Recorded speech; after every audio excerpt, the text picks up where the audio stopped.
See, if I had to put, rank it compared to best war movies, I think Band of Brothers probably would be the best for me. But do you reckon it's better than Saving Private Ryan? I actually like Hacksaw more than Saving Private Ryan. There's something Hacksaw Ridge, right. Hacksaw Ridge, sorry. That's something so incredibly brutal about Hacksaw Ridge. It's like there's a new fucking war movie I haven't seen. And Hacksaw Ridge is excellent. It's so good. I just thought the way that film was shot and just the brutality of, like, it didn't shy away from the goriness and the brutality, and neither does Saving Private Ryan. Like, that opening scene in Normandy, storming the beach, is iconic. But that scene in Hacksaw Ridge where he's like, "Please God, let me get one more," and then he gets another one. He goes, "Please God, let me get one more," and he keeps going back and getting one more. That's fucking amazing. awesome. It's amazing. That's fucking. But I'm saying if Band of Brothers was a film and I had to, put them on the same scale and compare them all, then Band of Brothers would probably come out on top for me. It's that good. Band of Brothers is pretty fucking good, dude. And it's crazy that it's still... And you see all, tons of famous actors today who are, just getting their start, like Vin Diesel, Ryan Gosling, Damian Lewis, or I guess he was a little older, but, a ton of, fucking Ross from Friends, and but, guys, David Schwimmer. Yeah. David Schwimmer. But, the Schwim. And there's a ton more, but yeah, it's like... It's a great show. Dools, welcome to episode 21. Did you think we'd ever get here? We're legal in the States now. We are. We are. Of More Cops on Duty. I'm one of your hosts, Harry. With me, of course, is the George to my Kramer, Edward. Dools, Dooley. Dools. Good to be here. Good to be here. Dools, let's say that... George or Kramer? Who's your favourite? George. Dude, George is the fucking... I oscillate between... I mean, I love probably Kramer, is George, but I oscillate between Kramer. I think we can agree that... Kramer and his zaniness sometimes just wins the day in some episodes, but I mean, George as a whole... Because it's based off Larry, and I love Larry, so... Absolutely. Yeah. But if we had to say who's the least funny out of the four... And we all know. On 3. 1, 2, 3... Jerry. Yeah. 100%. And that's just because... Because him and Larry are writing it, and he would have made it. I don't want to be like I don't need to. Even though it's his name. Yeah. Exactly. But Dools, let's say that someone's just stumbled upon this podcast, has no idea what the fuck it is. What is the More Cops on Duty podcast, Dools? I'd urge them to hear out my great co-host has, because he has a great sales pitch. Give it to him. Wow, really? You do it every episode. And I'm passing the baton to you. Well, okay. Each and every Tuesday, you can catch More Cops on Duty on your favourite podcast streaming services. By that, I mean only Podbean, iTunes, and Spotify. More Cops on Duty is the one-stop shop in the world's greatest movie and TV and gaming podcast. Dools, would you say? Yeah. For up-to-date movie news reviews, please go follow us on Instagram under the handle More Cops on Duty. Dools, we're up to date, except for one that I'm doing today. But, yeah, we're up to date when this gets posted. Did you do a Game of Thrones one? Or? No. Okay. I feel like that the time's passed. Yeah. But there's an overabundance of Game of Thrones thoughts and reactions out there, so it's fine. But there is one that I'm doing about the movie that we saw on Wednesday. Yes. Yep. But as we like to start every week, what we've been watching, what we've been playing, Dools, what we've been watching. You told me a movie that you watched. You go first, Az, because I'll leave mine till the end. So, really? Is it that bad? No, not bad. I just I've got to dedicate a little bit of time to it. True. Well, we went and saw Brightburn, the new James Gunn produced, Mark and Brian Gunn written horror movie that's basically... Two of his brothers? I think it's brothers. Oh, wow, okay. But they're also James Gunn's brothers. Or... I don't know. Mark and Brian Gunn? Yeah, that's who wrote it. And they're related to James? I'm guessing. Okay. I don't know. I can check. But the whole premise is, what if Superman was the Omen? Let's say that. Great concept. Fucking brilliant concept. How do you reckon it turned out? So yeah, it was good. The comparisons to Superman and the Kents are very on the nose. They live on a farm. He was discovered by them in like an alien spacecraft crash on their property, and it kind of unfolds from there. And this kid who seems pretty normal, like your average kid. By the way, yes, they're his brothers. Yeah, okay, there you go. So yeah, and without giving too much away, it kind of progresses, and something happens. I think something in his DNA, his alien DNA, kind of awakens, so to speak, and it kind of changes him, and kind of, and then the rest of the movie unfolds as he becomes progressively evil and fucked up. So it's worth watching. I think it wasn't as scary as I thought it was going to be. I was never like. It was a bit creepy though. Just the kid. Kid was cast perfectly because he was creepy as fuck. Yeah. I think he had the face for it, just kind of that unassuming face. But I think he would say certain things that would just there was that scene where he was at the aunt's house and just the stuff he'd say and it was just just very unsettling. Did you find it a little bit more campy than it should have been? It was a bit cheesy at times, which I was fine with because I think so. But I guess that's all. I guess that's just it's kind of joining the ranks of the superhero genre. So I guess it makes sense. Yeah, no, I really enjoyed it. It was incredibly gory at times, especially shocking. Oh yeah, gory. I mean, one scene in particular, I know what you're talking about. That was almost shit. That was pretty full on. We had a peanut gallery behind us at the movie deals. Oh my god. This one guy was by himself, but he was commenting on literally everything that happened. Yeah, I mean, for the first few minutes I was like, okay, he's just he's just someone with a mate, he's being a little loud, okay, whatever. We've all had those. But no, I turned around, this dude's he's talking to everyone. Or himself. Yeah. Or a bit of both. It's okay, dude, just chill out. Let's just tone it down. So I hate that. So I mean, he's with the fairies. That's true. That's true. The review would be posted on our Instagram by the time you see it, Dools. But would you recommend? I would. In the movies, I think it's a strong. I think if we're going on a 5-star scale, 3.5. 3. Sorry, I would say. I'll go 3. I'm going to put 3.5. Okay, yeah. I think you're doing the review. Yeah, right? I'll do the review. So I'm the horror guy. That's like a 70, 75. That's 75. It's strong. It's worth seeing. It's a good movie. That's it. I wouldn't say it's more than good. I wouldn't say it's less than good though. Yeah. It's a lot of fun. It's more fun than horror. That's what I think. But I love the idea. And I really loved how it ended. Yeah. So did I. I thought for a second that it would go in one direction, and but part of me was like, oh, well, if they want to explore more of this world, then it'll go in this direction. And I think it went in the direction that made sense. And so it made sense. I also love so the mum was played by Elizabeth Banks, who was great. And the dad was Roy out of The Office. Who was awesome. And he was great. Yeah, there are some moments between the father and the son that just are very unexpected. Yes. Which I really loved that. I liked how they went down that route. I thought that was really cool and really bold. Really, yeah. I agree. Yeah, 100%. Yeah, go see it. We recommend. Dools, what's the movie you saw? Okay. First, I've been playing a bit of Rage 2. Really solid. It's open world Doom. Shooting seems solid. It's just it's a ton of fun. Pretty empty open world, but I think the moment-to-moment gameplay stuff is it's awesome. It's really tight, and it's not too big. It's I remember the last open world game I played, which was just unbelievably overwhelming. Assassin's Creed Odyssey. Yeah, I couldn't do it. It was way too. Yeah, I was and I'm the kind of guy who will get stuck into The Witcher, but that was way more compelling, and Odyssey was just so. Everyone's saying Odyssey's the best Assassin's Creed. It was just bland and repetitive. It was solid. It played well, it looked great and all that. But I mean, just goodness, guys, there was just too much crap and filler in there. It was. It's after a while, you realize go fight this bear. After a while, you just realize that their agenda was quantity over quality, and it becomes transparent. But this has a great balance of stuff to do, and I think it's if you play Doom, you'll really like this, just because it's it's very similar in its gameplay approach. Yeah, rad. I'm keen. Do you wanna when you finish it, just pass it on over, Dools? Yeah, I could. You could. I could do that, as. Yeah, you could. Good man. Good man.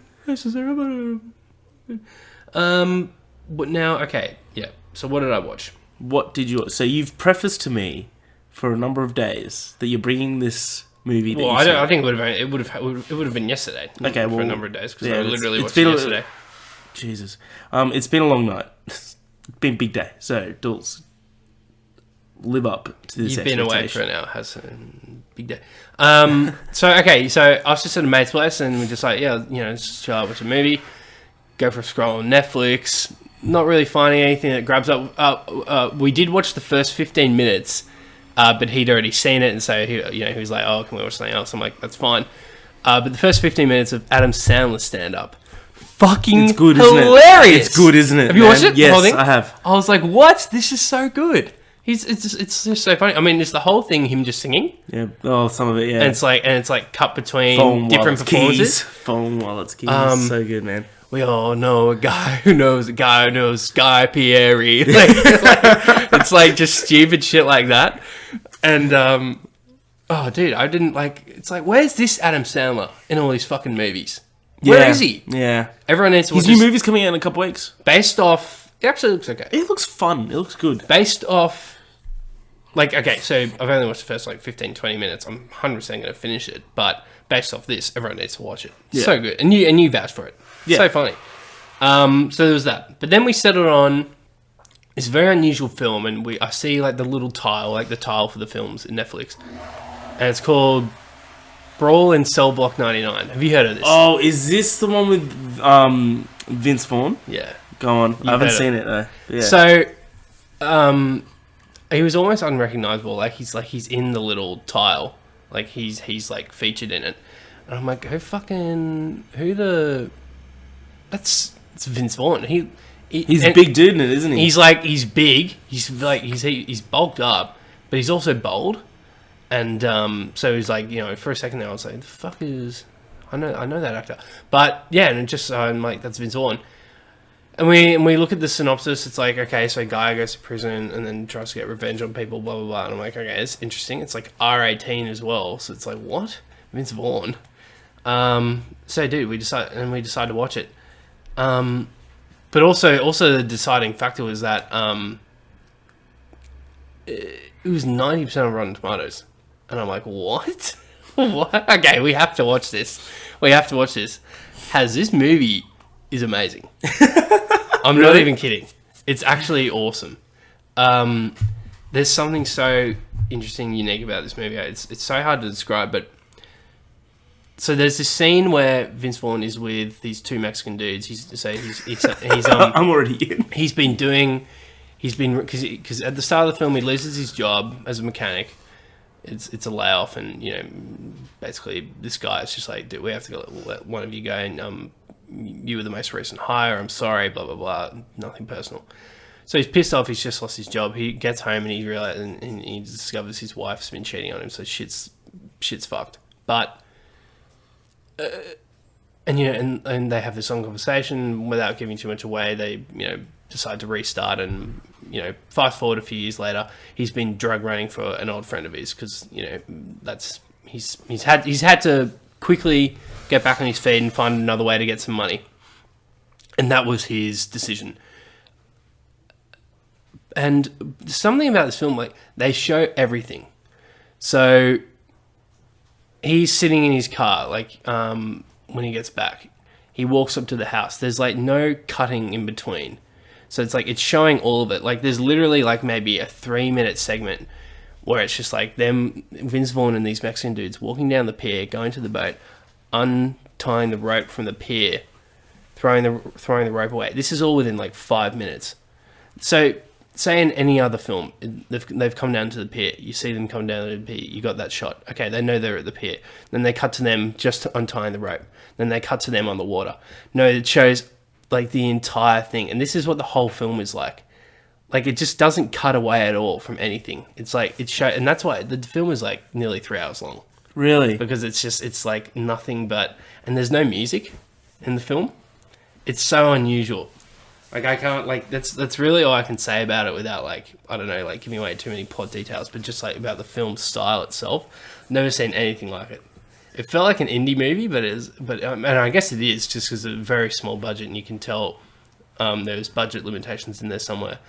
But, and also without giving too much away, Vince Vaughn is, like, some retired boxer in this, and there are some insane prison brawl scenes in this fucking movie, dude. Like, it's a slow burn. You gotta wait maybe an hour until the first fight, but he like fucks his prison guard up, and it's absolutely brutal. And the reasons why he does that are become more apparent as the film progresses. But I don't know, man. I want people to watch this movie. It's on Netflix.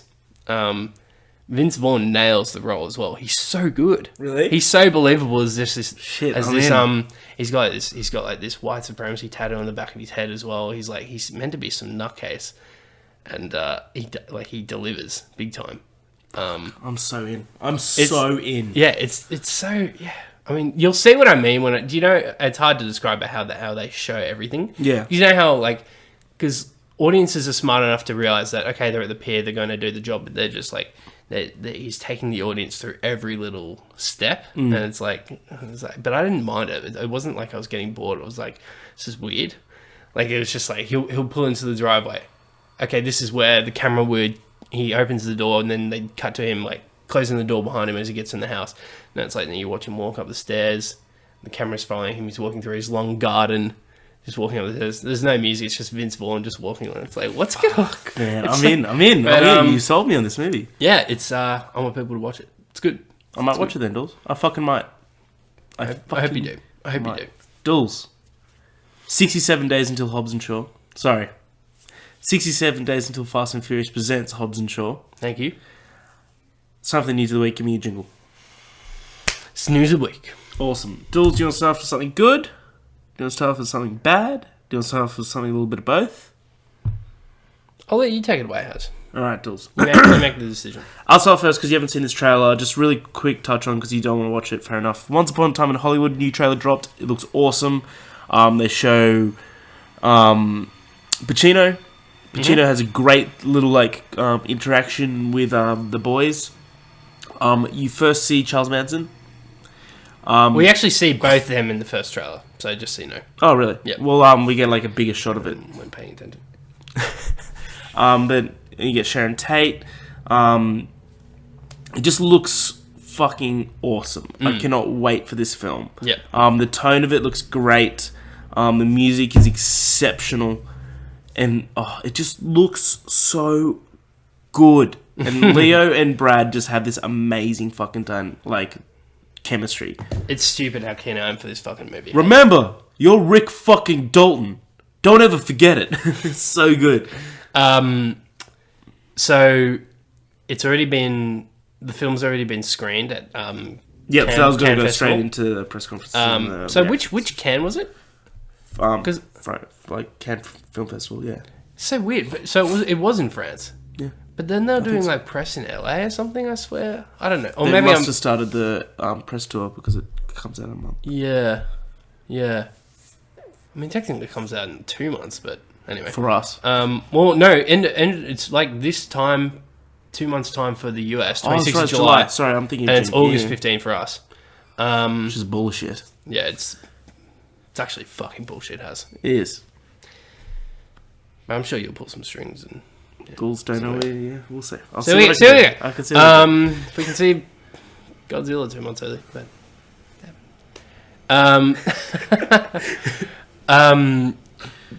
without, I don't want to talk too much about it because I'll just hype myself up way too much. But the film is getting incredible reviews and buzz. I've heard many times that it's his best movie. I'm hearing his best since, if not better than Pulp Fiction. Yeah. And that's just huge. That's just huge. Do you just hear the Oscars just at the door? Do you hear it? I swear he's won an Oscar, whether it's for a performance or directing or a score or something for at least... He won the best screenplay for Pulp, and he won it for Django. And Christoph Waltz won Best Supporting in Django and Inglourious. Yep. And Best Score for Hateful Eight. So, I mean, I think for these past, he's past films since, 2000, with the exception of Jackie Brown and Death Proof. Kill Bill.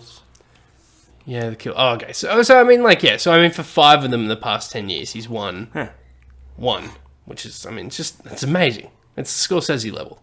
So... The guy's a genius. We love Tarantino. I can't wait. So I was thinking about this the other day. That there's few a few directors that like you put a name to and he already sells the movie. Yep. I reckon Tarantino's easily number one. Like Leonardo DiCaprio alone is enough to sell me on a movie, but I mean that's not why I'm excited. I'm excited because it's Tarantino. That trumps DiCaprio. But who else would you put in that category? Like, that would sell your movie just because of name. Like, in terms of director. Like, Tarantino, I think, is number one. 2 for me is Nolan. Scorsese is in number 3 for me as well. Like, even, like, Wes Anderson. Yeah. Probably you more than me. Well... Totally. I think both of us, Denis Villeneuve. Yeah, Villeneuve. Yep, absolutely. Villeneuve. So close. Just because of Blade Runner and Arrival and Prisoners. Sicario. Yep. I mean, yeah, I think there's a few. Well, I think Yorgos Lanthimos. Oh, nice! From, holy shit! Yeah. After The Favourite as well, I think I'd put up there. Absolutely, but not quite on the level of Tarantino. But he's getting there. But I think, like, you know, whatever he next announces, it could be on paper a topic and stuff that I wouldn't even care about. Like, on paper, I wouldn't care about The Favourite because it's about 2 girls fighting over the Queen of England. Yeah, and it's like, okay, but as we're on air,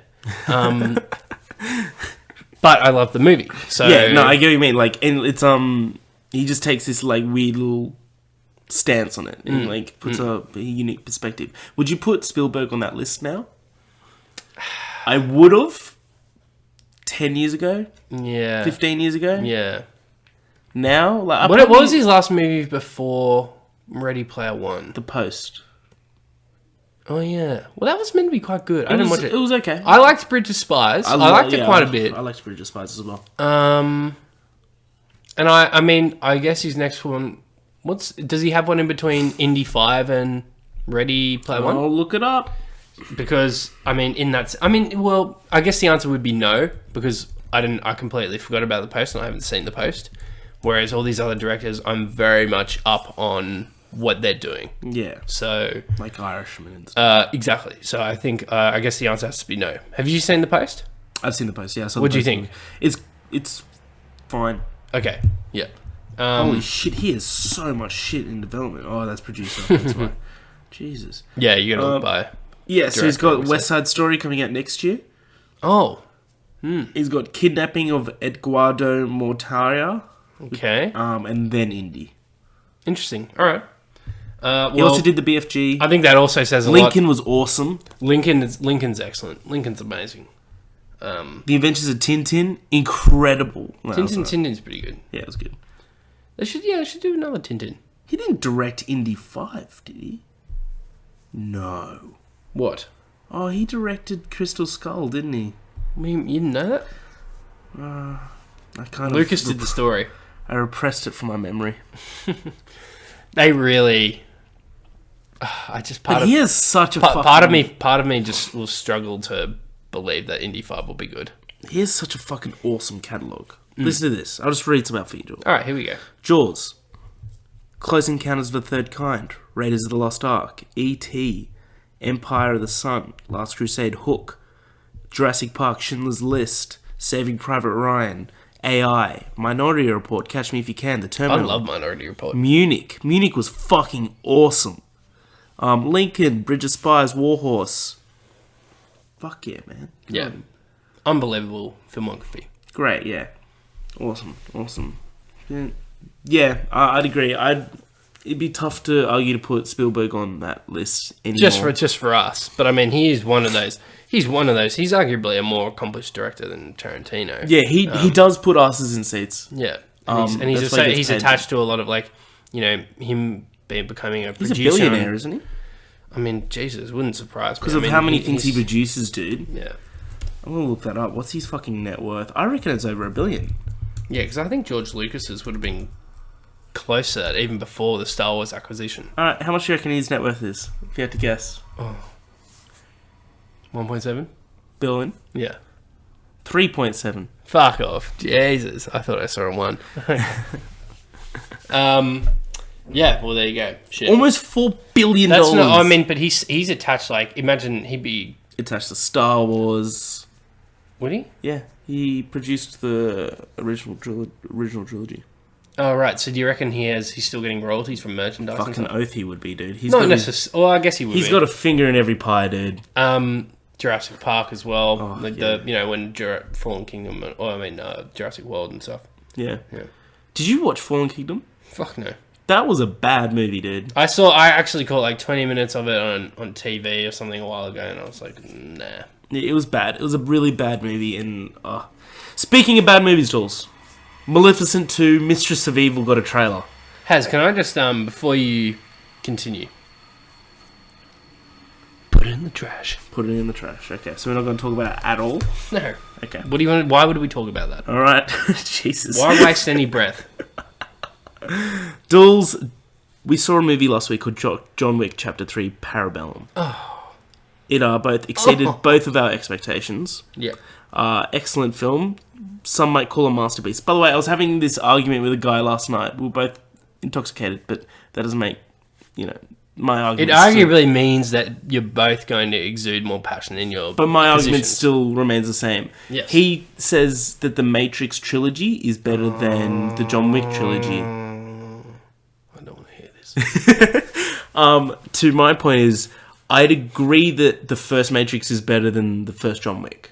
I'd be okay. I think because it's such a cult classic, and it's one of those films that's so synonymous with like we call it, people like it's genius. It's referred to as like a verb, or like, oh, you're in the Matrix, or like stuff like that. Like, yeah, it's so synonymous with pop culture, so you can't argue that. Yeah, but as a whole, the quality just it was such a steep decline in 2, and then even further in 3. Yeah. Whereas it's arguably gotten better, progressed Yeah. higher in John Wick. So sorry, but no, you're Well, wrong. You could not be more wrong. Yeah. And then I'm like, well, have you seen John Wick 2 and 3? And he goes, no. Oh, fuck. And I was just like, well, where's this opinion coming from? And he's just like, oh, I just think. I'm like, no, you can't have a fucking rational opinion. I just think. No, you don't think. No, you don't. Fucking hell has. You know what? I hate Madagascar. Fucking hate the place there. Never been. I just think, fuck that guy. But John Wick Chapter 4, says a lot about kind of movie you hang out with. John Wick Chapter 4 gets a 2021 release date, Dools. Done. It is coming. It's on its way. Same director, hopefully, as the first trilogy. So that's a little bit of a spoiler, I guess, for 3. Joke's not really. I mean, we all knew. You can't kill John. You actually can't kill this guy. Yeah, you can't kill him. Especially after seeing what happened to him at the end of this one. It's like, you think, is this the end for him? It's like, fuck no.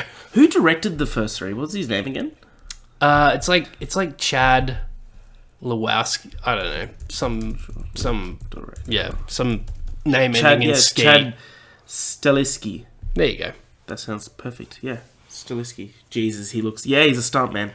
There you go. Stuntman, then go into film directing. Makes total sense. Awesome. What a fucking great filmography. Yeah, and I love how 2 of the guys from The Raid are in it, which makes a lot of sense. Oh, they were so good in it, weren't they? Keanu going head-to-head with them, man. I mean, Jesus, you got to pay it. You got to pay it. You don't come to the king. He's definitely doing a bit of that. He's doing quite a bit of that, the fight choreography. Yeah, but you don't come with the king, dude.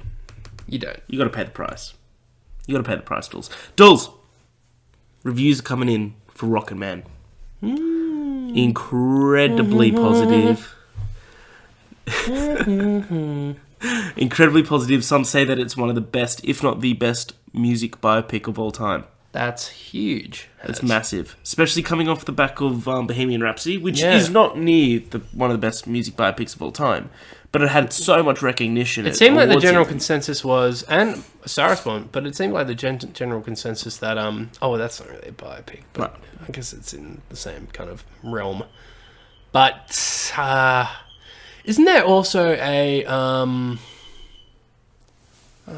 isn't there like a Bob Dylan one coming out or something? Yeah, it's a documentary and it's directed by Scorsese. Oh, okay, yeah. Dope. He also did a George Harrison one, which I want to watch, but... he did. Yeah. Okay, yeah, dope. I personally wasn't fully sold on Taron Egerton as Elton, Have you heard him just sing, based on the trailer. Yeah, I watched the clip of him and Elton singing. It's pretty cool. He's pretty awesome, isn't he? Yeah, he's good. That wasn't what I doubted, but just like... You're wrong, dude... You're wrong. It's okay, well... We haven't seen it. We could see it today, but yeah, no, this is awesome. I'm fucking glad because Elton John's... Everyone loves Elton John. You can't not love Elton John.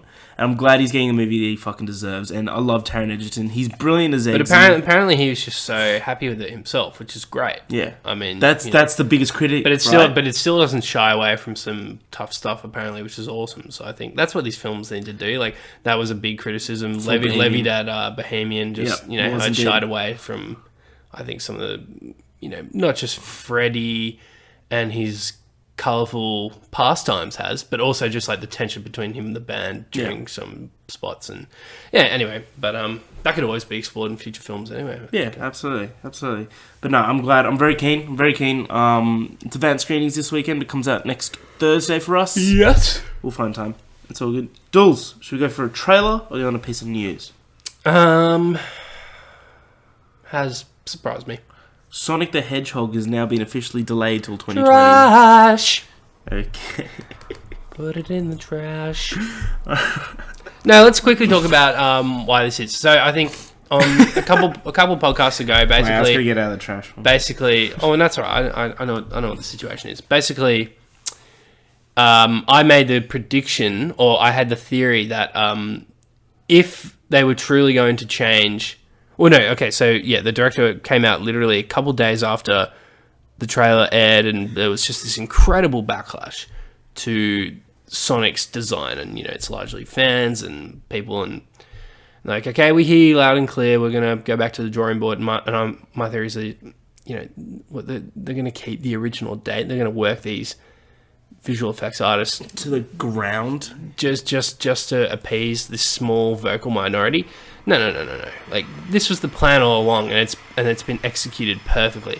Well, the director came out not even like 48 hours after the trailer aired, and it was like, okay, we hear you loud and clear. It's like, that to me just seemed very rehearsed. And my theory was that, okay, they put this trailer out on purpose. Sonic looks the way he does, so as to get people talking. And it worked, but they had the real design locked away, and they were like, he was never going to look like that.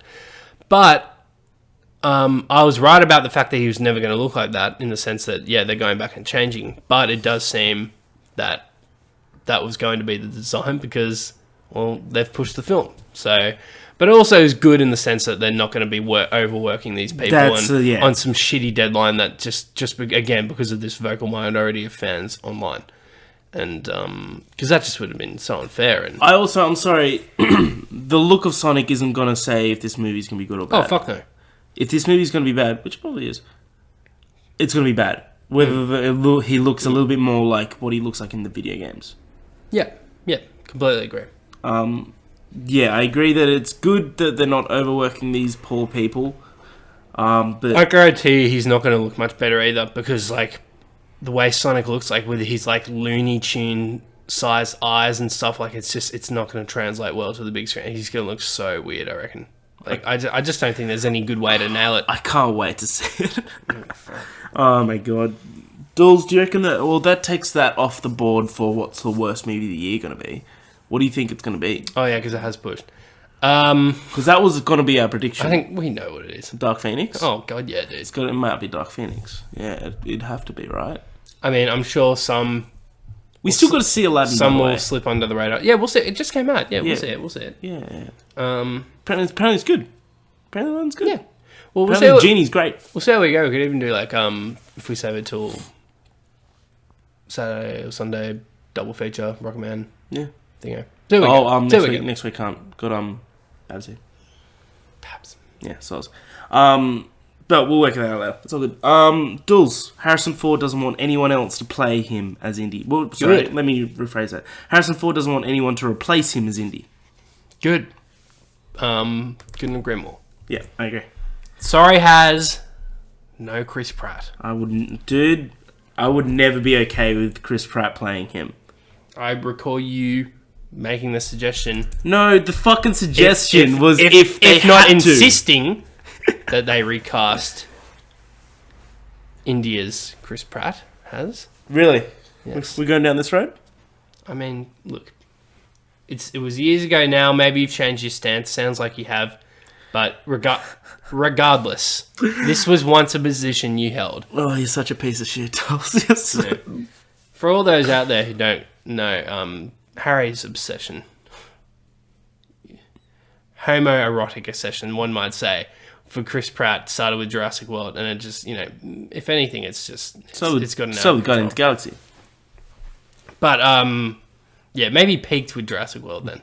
But God, you wouldn't shut the fuck up about the movie. I remember when it came out. It was like, it's fine. It's fine. Oh yeah, it's because you don't like Jurassic Park as much as me do. But no, I think apparently in the tone of the interview was a little jokey. But at the same time, it's like, no, like, in all seriousness, I love do how... not, like, don't, why do you need to fucking, but Indie's one of those properties where they probably will reboot it at some eventually, stage. yeah. It sucks, but I mean, they probably will. But it also makes you wonder, did he have the same opinion about Han, but obviously wouldn't be able to express it simply because of Solo? Or does he treasure Indy as a character more, maybe, which is interesting. But I don't know. It's interesting, isn't it? Yeah. Because he was like pretty eager for Han to die. They need to fucking shoot this fucking Indiana Jones movie quickly. Yeah, he's all right for his age. He's not too bad. Yeah, I know, but like, come on, let's just get the fucking show. I agree. Steve. Well, they would be filming next year if it's due 2021. So yeah, that's they might even start filming this year. Yeah, Who knows? Who knows, Dools? Who fucking knows? Dools. Westworld season 3 trailer dropped.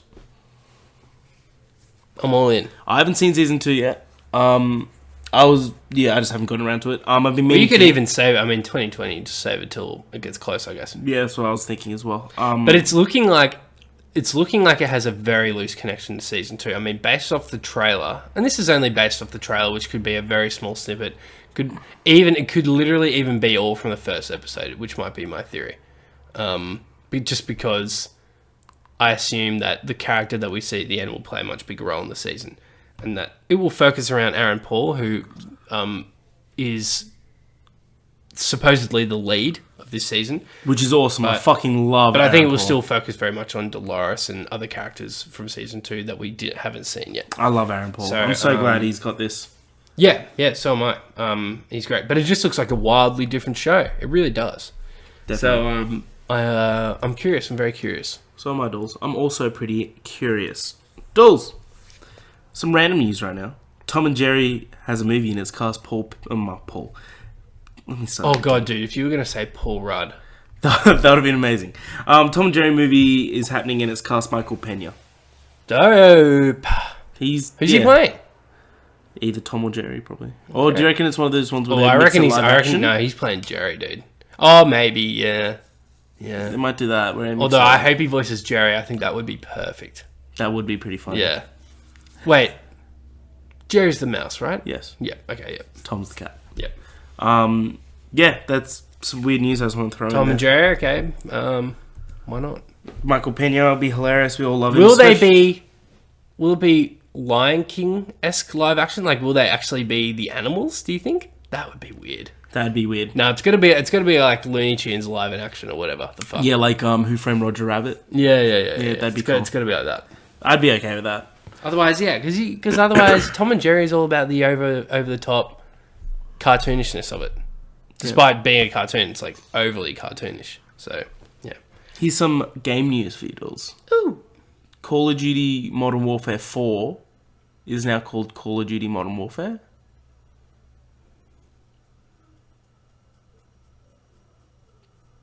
Good old pregnant pause we got there. So, yeah, okay.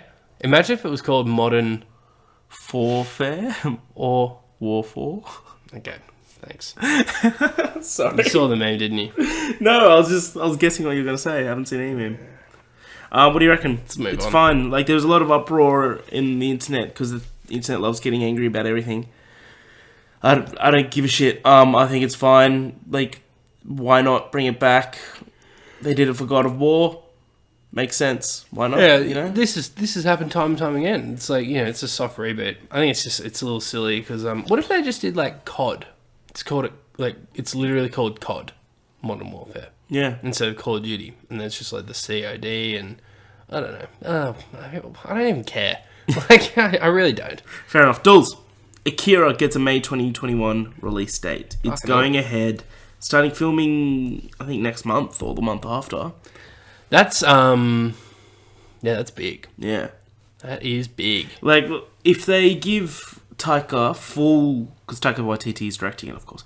If they give him full it's a big creative control, this movie's going to be rad. So we're already hearing rumblings that it will feature an all Asian cast, which I think will appease the purists out there. But I mean, I think it's smart just because, like, not to avoid controversy and all that stuff, which you could easily say is also part of it, but because they want to avoid that Ghost in the Shell and God, wasn't there was another anime bloody adaptation. Oh, anyway. But yeah, the Ghost in the Shell thing, I remember, created a bit of controversy. But no, I think it's also like you do want to make it appear authentic. So I mean, yeah, why not? Why wouldn't you have an Asian cast? I mean, it's set in Tokyo and it's based off like some school kids and stuff, and then obviously it becomes a much grander adventure, and you got to watch it. It's really good. Yeah. Hasn't seen Akira, and for those who haven't, I urge you to watch Akira. Dools, Don't be one of those people that are just, it's a cartoon. You watched it last year.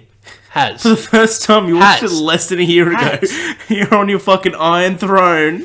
I watched the English... Passing down judgment. I watched the English dub for the first time last year, sir. I'd seen the Japanese subtitled one, the Japanese English subtitled one years ago. So. If that's true, who knows? Then I apologise, but I don't. It might be true. It might be. I don't think it's true at all. Dools, I've got two more pieces of news. One's a lot more exciting than the other, so let's leave that to the end, yeah? Sure. Terminator trailer came out. Terminator Dark Fates? Just Dark Fate. Dark Fate. Came out. Okay, so this movie is produced by James Cameron, and apparently he's got a much tighter grip on like the story and everything like that, which is great. Directed by Tim Miller, who did Deadpool, which is awesome. Trailer, I thought was underwhelming. What do you reckon? Yeah, I was a little bored. I wasn't grabbed by it at all in any area, but I think we both agreed that Sarah Connor looked great. Seeing Linda Hamilton back in action looked dope. She was cool. Very little Arnie, which I'm hoping they're just not showing it off yet. But at the same time, if you really want to sell it, I would give me just a tad more, maybe just him with a shotgun or something. Give me a line. Yeah. Recreate that fucking Terminator 2 scene. Do you reckon they're gonna? Dare you? Do you reckon because there's the scene in the trailer where also no John Connor, which is a little weird. John Connor yet. That do you reckon that they because the they Terminator used to focus around him entirely. So this story, I don't want this. What's the story gonna be? Yeah, I know.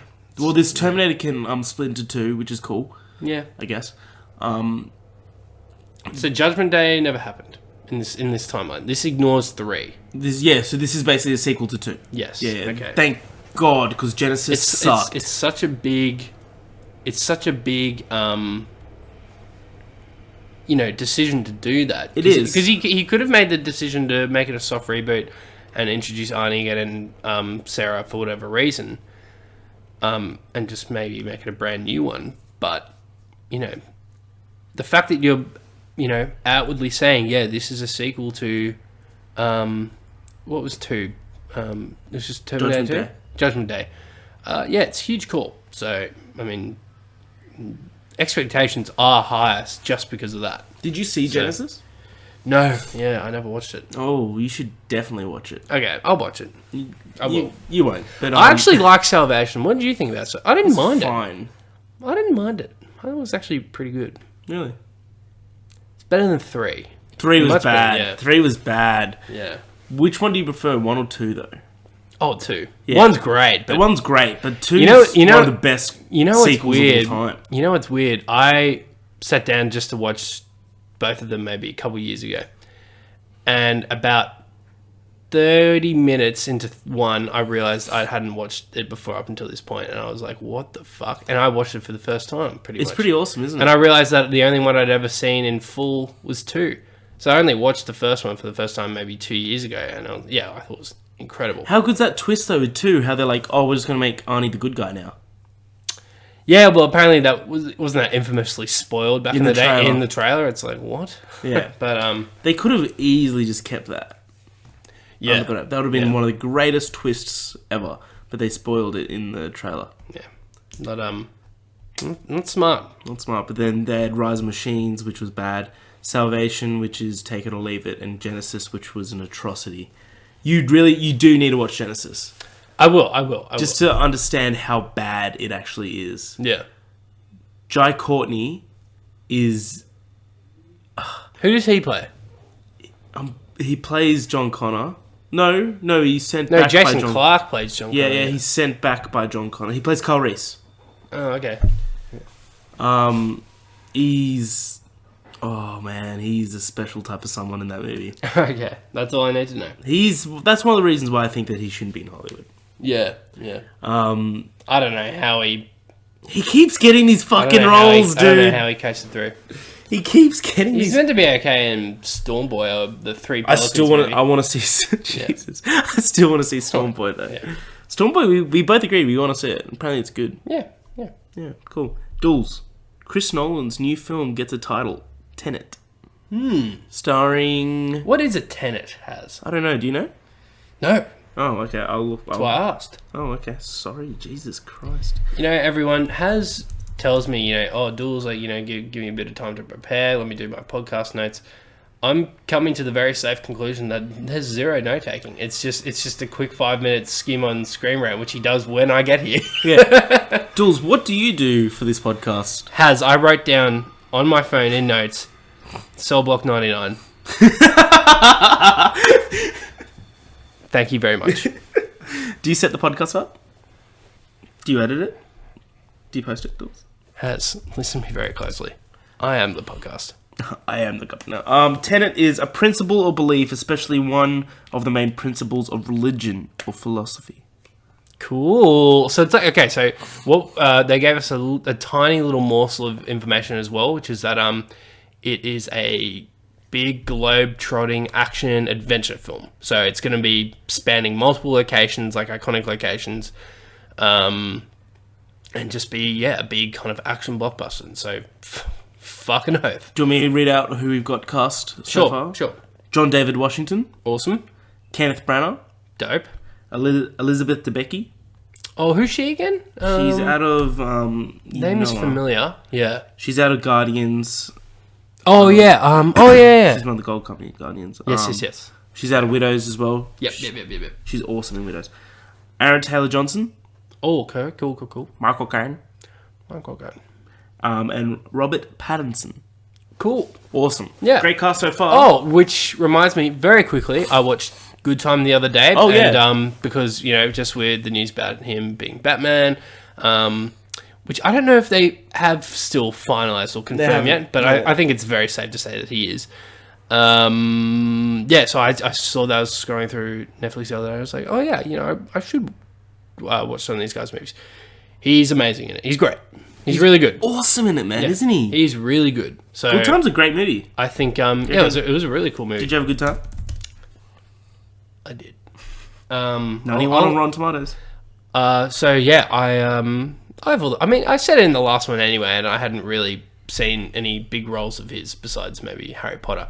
But I think he'll be fine. He'll be good. Dude, people are just losing their minds because it's... And again, I'll reiterate what I said last time. Bruce Wayne doesn't take some incredible acting range. No. Like, you're playing like some Playboy billionaire. It's like, okay. And Batman, if anything, the physicality is important. We got to believe that you're Batman. But he can bulk up. He's a stuntman to do it as well. He's fucking tall as hell, so I'm sure he can do it. You can get a stuntman to do all the action shit as well. Yeah, exactly. We'll be fine. Yeah. We'll be fine, Dools. Dools, that's the end of News of the Week. Can you go to the topic? There it is. Sorry, I think there might have been... actually, yeah. Let me just... I'll message this to you real quick, Haz. I want you to pull this up, because this is kind of funny. Yep. By the way, have you been listening to a lot of kind of funny stuff? No. Okay, I've got to show you something after this. They do another live action bit. in Okay. KFAF, and it's fucking awesome. All right, you just send So I've me- just linked Harry something. Yep, This is something that I feel like we need to briefly discuss. See if you can pull it up on this one, even if possible. No, that's all good. If possible, has. Oh, Dools, you're fucking mad. So this is just something truly egregious that I came across on Twitter the other day. So this is a real thing that a store Oh, this shit. store is doing. So basically, has described to them exactly what we're seeing. So they're basically redoing the cover art of Blu-rays for classic movies like 16 Candles, Scarface, Jaws, Fletch, and Just to name a few. and putting memes as the covers instead of the classic cover arts that it actually has. Well, yeah. So they're taking, say for example, they're taking iconic quotes out of the movies and essentially emphasizing them more than the title of the film themselves. So, for example, in huge bold letters and quotation marks, "Say hello to my little friend," just plastered across the... And then in small letters, the cover art. Scarface. Yeah, it's like... And the same for Jaws. You're going to need a bigger boat. Chevy chasing Fletch. You're using the whole fist, Doc? And then fucking 16 Candles. Happy birthday, Samantha. Make a wish. Such an iconic quote, has! Such an iconic quote. Oh, what the fuck is going on? This says so much about our generation, I guess. It does. It does. It sucks. It sucks, We man. need to memify everything. Fuck, I'm so embarrassed. That's such a... It just looks bad It's as like, well. how do we make these old movies appeal to the younger generation? It looks like memes, dude.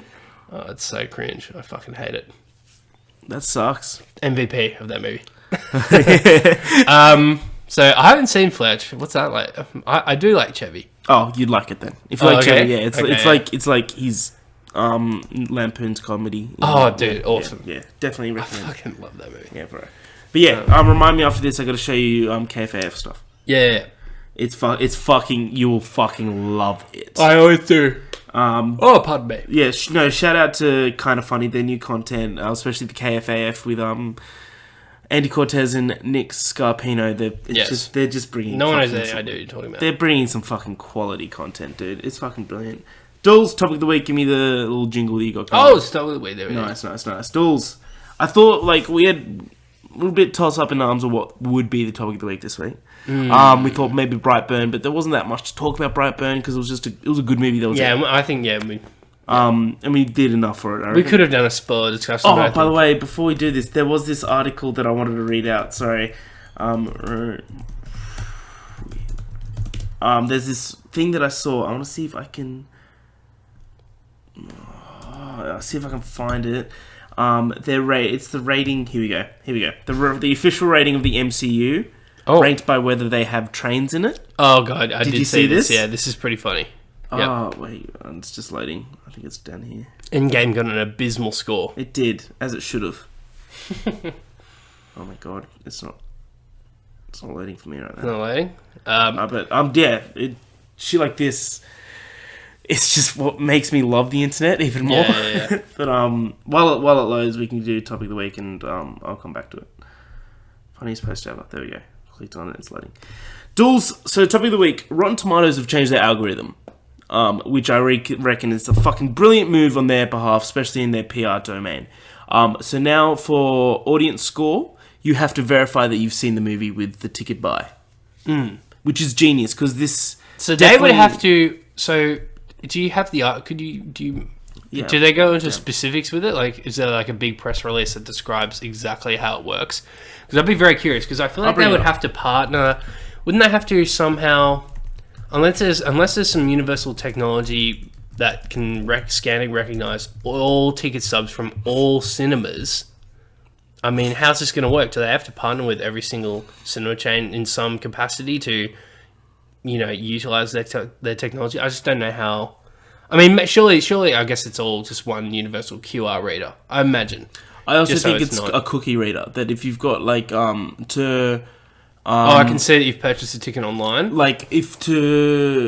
Exactly. But then again, what about the in-person purchases? There's that as well, which is tough. How do you scan it? So Rotten Tomatoes is this is from Variety. Yeah. Rotten Tomatoes is drastically changing its audience score methodology for movies. The site's standard user rating will now reflect only moviegoers who can prove that they've bought tickets to see the movie, which is a genius move, like, already, right? Yeah. It's another troll fighting move by Rotten Tomatoes, designed to curb coordinated review bombs aimed at pushing down the audience score for films that have certain bad faith actors dislike. In February, yada yada yada. But it's a way. I think it's mainly to do with Fandango. So it's also a way for Fandango, which owns Rotten Tomatoes. So that makes sense. So I think it's for America. So if you purchase a ticket through Fandango, you can do the audience score. Right, to drive only more ticket then. sales. Okay, there you go. interesting. Yeah. Initially, the only way that makes users sense, can have their ratings count towards audience scores will be through a Fandango purchase. There you go. Yeah, so I'm sure they'll try expand that, but yeah, initially that makes it's genius because that's the biggest ticket provider in America. I think this is something they've maybe been considering for a while, but I guess the eclipsing moment was the Captain Marvel review bombing.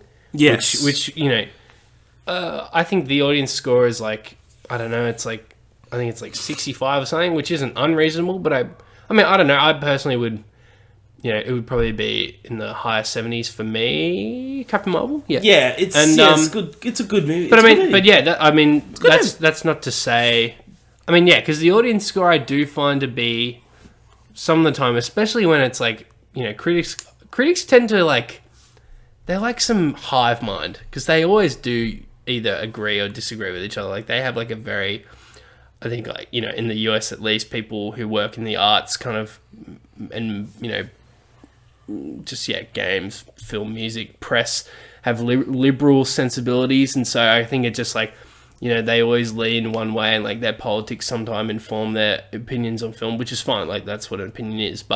And so that's why it seems like, I think the audience score for me in a lot of films is more reflective of how I feel. Yeah. Sometimes it's the opposite, but I think more often than not, like, I'll gel with the audience score a bit more. Like, I remember, for example, I think Alita Battle Angel, like, the critics just thought it was a CGI person, boring, blah, blah, blah, and they, I think, thought that, this person should have been cast as, such and such, and should be more representation, whereas the audience going, like, it was a fun action movie. Like, I think it's, like, high 80s audience score. I think it's, like, maybe 50, 60 critic score, and I would lean more with the audience in that regard. Yeah, I really liked Alita. So, but I think, like, I think 90%, because just imagine the sheer amount of people going on to give their 2 cents about a film that long on. I think 90% of the time, unless, like, because how many people out there, unless it's like some Reddit or fucking 4chan initiative where they want to go specifically review bomb a movie? I don't know if that happens too often. I think they're just some fucking losers, especially with Captain Marvel, because they're triggered by a female superhero. But how many people? I would say that 90%, maybe more, are good actors and are going in to review a film in good faith. Yeah. And on Rotten Tomatoes. So, it's a good initiative, but at the same time, it's like, I don't know, it's just like, for people who genuinely... It's a good PR like move, though, jumping on isn't it? Rotten Tomatoes after watching a movie, I think it's just a little tougher for them, but... But it's also that, like, because right now they want to... Yeah, it's good for ticket sales and all that, so yeah. There was also what was it that, was it Suicide Squad that everyone bombed it? And heaps of critics bombed it, and they wanted to did basically fuck over Rotten Tomatoes, saying that Rotten Tomatoes is a horrible brand and shit like that. I think it was Suicide Squad because it got such a low score. Yeah, it sounds familiar, yeah. And I was going to say, the audience review bombed Suicide. No, that was warranted. Yeah, no, like, it was like the normal, the score, and people just wanted to say that, like, people were blaming Rotten Tomatoes, even though Rotten Tomatoes was just like aggregating the scores. That's what they do. Yeah, they're literally they're a mediator. They don't. Yeah, it's exactly right. They're not reviewing it. So I reckon this is a way to build trust. Yeah, and this is a great PR. No, I do agree, and I think, like, when more and more, when it becomes easier, and maybe it does become as easy as, like, oh yeah, hold your ticket stub or type in this serial code. And so it's not just through Fandango, but I think it being through Fandango, their owner, or whatever their relationship is for the time being, makes sense. So yeah, no, I agree. I think it's a smart initiative, and just because even though I think incidents like Captain Marvel are very isolated, it's still, like, I think, fair. So yeah, yes, no, exactly, Dools. Fuck, I like that idea. I don't think it's cool. All right, Dools. To finish off with the show. I actually want to bring you back to something. What is cool. that? I don't know if you want to talk about on air or not, but the Foxtel thing. Do you, Oh, smart. Thank you. So I got Foxtel now for Game of Thrones. Like a lot of people. Yes. I haven't looked up on the audience drop after Game of Thrones finished, but I think it'd be high. But I mean, Foxtel themselves would have to release that data, and I don't know. I don't think they will. But they're a public company. I think they'd have to. I mean, they have to, release financial stuff. But I think that's like a quarterly thing. So yeah, we'll see when. We'll see. Yeah, I mean, I'm sure there'll be stories about it. So the way that it worked to pick up Game of Thrones is that it was quite cheap. It was $25 a month, which I'd pay $25 for a season of Game of Thrones. Easily. Oh yeah, I mean that's of course, absolutely. So that included, it was like the package was the pop and lifestyle package plus Game of Thrones. That was it, $25 a month. And then it finished. He goes, I think you could have done entertainment and drama, but it would have been it would have been more expensive. Really? Yeah, it would have been to get every channel for Foxtel now. It's about $107 a month. It's fucked. Yeah, it's a lot of money. To get entertainment and showcase, it's like $65 a month. It's yeah, it's fucking expensive. So this Game of Thrones thing, genius to make money quickly, but then they're like, guys, like, because Game of Thrones has ended, we're going to give you $10 off for the next 3 months. And I was like, for the pop and lifestyle? Because I'm not going to keep it. And like, why would you want to keep it if you're just going to have pop and lifestyle? They're like, oh, but you can add, because I was talking to a guy on the phone with, about it, and he's just like, oh, but you can add, like, showcase and stuff. I'm like, how much will that be? Like, 35 extra? And I'm like, oh, let me think about it. And then I go into the, they sent me an email, it's like, to redeem your extra $10 off a month, press this button. I pressed it, and it goes into the Foxtel Now website. And there's this button, this really small button that's like, redeem now, next to this much bigger button that says, cancel my subscription, which is a horrible user interface. Yeah. But it made it so easy to cancel my subscription. But it was a really smart move to basically be like, guys, we're giving like $10 less a month, it was already $15 a month to get the pop and lifestyle. You're already paying $10 extra because of Game of Thrones. Yeah. So it was a genius fucking move to partner Game of Thrones up with just this like package that no one buys. Pop and lifestyle. Genius. Yeah, genius. It's smart. Snaky. But yeah, so I no longer have Foxtel now. There it is. For that. Yeah. Dools, let's finish the movie off with Marvel movies ranked by if there were trains in them or not. Do we read this out to you? I want you to, yeah. Iron Man, 0 out of 10, no trains. No trains in Iron Man. The Incredible Hulk, 1 out of 10, no trains, but a verbal reference to the subway. Well, okay. That's a 2.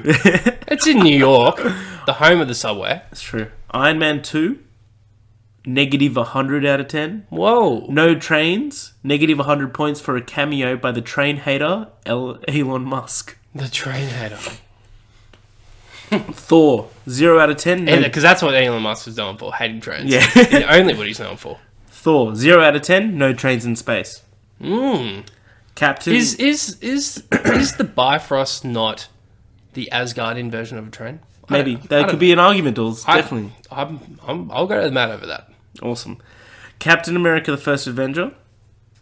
Oh, there's a big train scene. 7 out of 10, Dools. Yeah. Cool train heist scene, and monorails go by at the World's Fair. Yeah, the Stark World Fair. Yeah, of course. Yes. Of course. The Avengers. What do you reckon? Okay. Hold on, sir. That's a... I don't think there is. I said maybe like a 2 out of 10, because I think maybe there's one briefly in... 3 out of 10, Dools. Okay. So you're close. Yeah. A freight train goes by at the beginning. Cap tells the police... Can you imagine a person who's watching this video? They're just like, where's the train? Yeah. Cap tells the police to get people into the subway, giving hope for more train content that goes unfulfilled. The only scene of Cap riding the subway was deleted. Oh, that would have been funny, like Cap riding the subway to get back to the battle. Yeah. Anyway. Oh, shit. No, I've memorized it. One sec. Iron Man 3, what do you reckon? Iron Man 3. That's got to be a 0. No trains, Dools. No trains. Iron Man trilogy, just complete huge neglect of trains. That's true. God. Thor: The Dark World. What do you reckon? Ooh. Yeah, there is a big moment with the train where it comes through a portal, I think. So what do you reckon it hold gets? on. Hold the fuck on, Has. Oh, yeah, there's a funny moment where he gets on the subway. Yeah, 5 out of 10. 10 out of 10, Thor just rides from the train. Oh, okay. Captain America: The Winter Soldier. The train is like in a set piece in Cap 1, and that's only a 7? Yeah, but Thor rides it just, though, yeah. No, okay. Well, I mean, Cap and He's Bucky, a god, dude. Cap and Bucky are technically He's riding a god. It. Captain America: The Winter Soldier. Ooh, 0. No trains, 0 out of 10. trains, Dools. no Guardians trains. of the Galaxy. Ooh, has no trains. No trains in space. No trains in unfortunately. space. Age of Ultron. Yes. 3 out of 10. 6 out of 10. Okay. There's an okay action scene involving stopping a train. The one in Korea? Oh, yeah, Or with China? Quicksilver. Yeah. that Korea, one. South Korea, yep. Yep. Ant-Man? Oh, yeah, Thomas the Tank Engine. 9 out of 10. Yeah. Fight scene involving Thomas the Tank Engine. That's an awesome little sequence. That's a great sequence. Captain Trains. America: Civil War. Oh, Oh, that's funny. hold on. Oh, this is funny. I'm just doing a play-by-play in my head of this movie. I'm literally watching the movie in my head right now. Dun, dun, bum, bum, bum. I mean, I can't think of... give it to me, Has. 1 out of 10. Cap and Sharon meet next to high-speed rail tracks, but no trains go by. This person's watching this movie. He's like, freeze that frame. That's a high-speed road. All right, 1 point. Yeah. Doctor Strange. Ooh, I feel like there would have been some train action when it got all Inception-y, but I don't think so. Ooh, What do you reckon? God. Wait. Wasn't there like an above-ground tram or some shit? No. Doctor Strange I think gets a 6 out of 10, Dools. Okay. Subways go flying by in the mirror dimension, so you were right. All right. Guardians of the Galaxy Volume 2. I think because I think I saw this ages ago. I think I recall Guardians getting like a 2 or 3 out of 10 for this. So Guardians Volume 2 gets another 0. Oh, Still no I thought trains there was in a space train in Guardians 2. Captain Marvel has a space train. I'm pretty sure. Anyway, continue. Spider-Man Homecoming. Yes. Spider-Man Homecoming gets a 10 out of 10, Dools. Oh shit. Peter Parker rides on the train several times and also crashes a car for good measure. So this person hates cars. So He this hates person cars. hates all vehicles except trains. Exactly. Wow. Thor Ragnarok. 0 out of 10. 0 out of 10. Someone better get some space trains real soon. Black Panther. I agree about the space trains. Oh yeah, dude. The huge scene at the end there. 8 out of 10. It got a slightly lower score. It got 7. Only Cool 7. Wakandan tram goes down the street and the finale involves a vibranium So this train. person would much rather someone just get on the train and stand there as opposed to using it and have it be an instrumental part of an action sequence. Exactly. All right. I don't know about this scoring system, but Avengers Infinity War, Dools. there's a brief moment of a train passing by with Cap 3 out of 10. 6 out of 10. Cap emerges from behind a moving train. Okay. This guy's scoring so imbalanced. It's It's all over the show. Ant-Man and the Wasp. Keeping me on my toes. I don't. But it's not technically a train, but I think they ride under one of those silly fucking tram things in San Francisco, and I think it's a 0 though. 0 out of 10. No trains. Yeah. Avengers Endgame. Dools. Tram isn't a fucking train. Yeah. Tram's not a tram. It's a tram. It's a tram. A tram is a tram. Yeah. Avengers Endgame. End game. I think it's a 0 out of 10. 0 out of 10. No trains. Wow. Captain Marvel to finish it off. There was a space. I'm pretty sure there was a space train of some sort. 11 out of 10, there are trains in space. Trains in space, there are finally fucking trains in space. Also, she rides a train on Earth too. Karen Danvers, queen of public transport, and my heart. And my heart, okay. There you go, Dools. That is the official rating system of MCU. Well, I look forward to An update. revisiting these after Far From Home Yep. and future in Marvel installments. Absolutely. So- Absolutely. I feel like we're going to get some trains in Far From Home. I think, oh yeah, you know, you're going to give us some tube action in London. You know, maybe there's some nice countryside stuff in Prague. I think they go to Prague. Definitely. as Well, he's in New York still at the beginning, so you might get some Oh subway yeah, action. of course. Yeah. I think if we can get some international train action, then it's got to be close to a 10. If we can get 2 continents, 2 different trains, tell you what, that's 5 plus 5. That's right looking there. good. That is 5 plus 5. Yeah. All right, Dools, close us off. It's been the Mall Cops and Duty podcast. Thank you so much for your diligent, listening to this podcast. I'm rambling here. You can find us on Instagram. You can find us on Podbean, Spotify, iTunes, and anywhere else has. Yeah, that's it for now. That's it for now. Well, there you go. Look, thanks for stopping by. Dools, thanks for joining me as always. Thank you, Kevin. We're the More Cops on Duty, and we're out.